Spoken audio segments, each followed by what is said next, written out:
Good morning, everyone. We're going to spend the next 30 minutes looking at the idea of the single most important thing in medicine for the next 30 years. And that's whether you or your patient maintains memory, what I lovingly call brain fitness.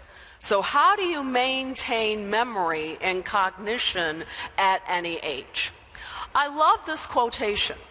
A man's real possession is his memory. In nothing else is he rich, in nothing else is he poor.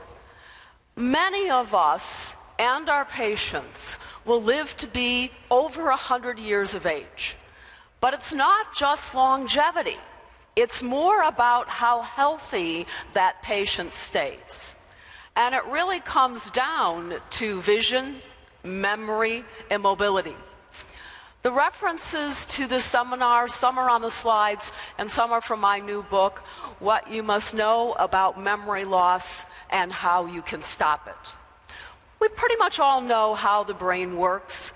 Studies have shown the crucial development of the brain does occur during the teen years.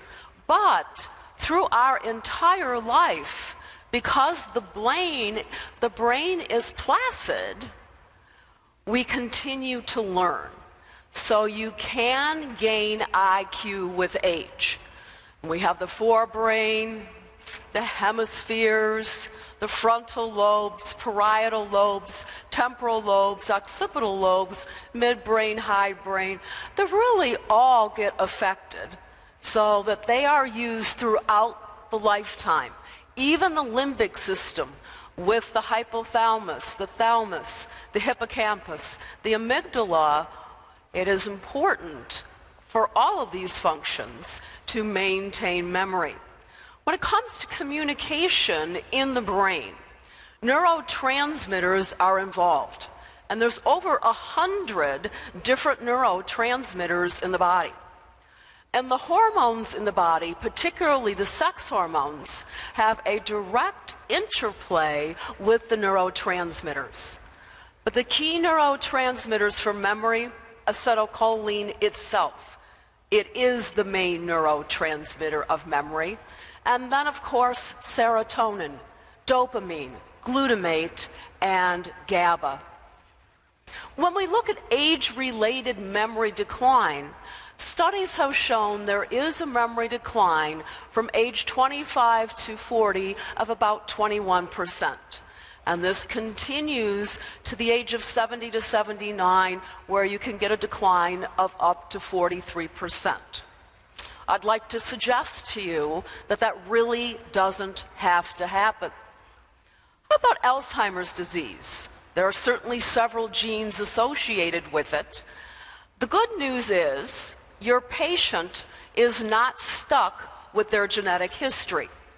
In other words, they can inherit a gene like ApoE4 for Alzheimer's disease, but they don't have to turn on that gene. Because really, 20% is inheritance and 80% is environmental. So the key is putting the body in a better environment. We do know the younger the onset of Alzheimer's disease, the more likely that it is to be genetic. And certainly head trauma with the loss of consciousness doubles the risk of Alzheimer's. If the patient has the ApoE4 gene and head trauma, together this increases the risk tenfold of developing Alzheimer's. Alzheimer's itself is more inherited on the mother's side of the family, 9-1. Now, I happen to be 1/16 Cherokee Indian. In many ways, I wish I were 100% Cherokee, because if I was, I would never worry about getting Alzheimer's disease. Cherokee Indians do not get it. African Americans and Hispanics have a slightly higher rate of developing Alzheimer's. There's a lot of different theories to the neuropathology of Alzheimer's disease. from plaque formation to amyloid deposition to neurofibrillatory tangles, etc. And there's really still a lot of different theories.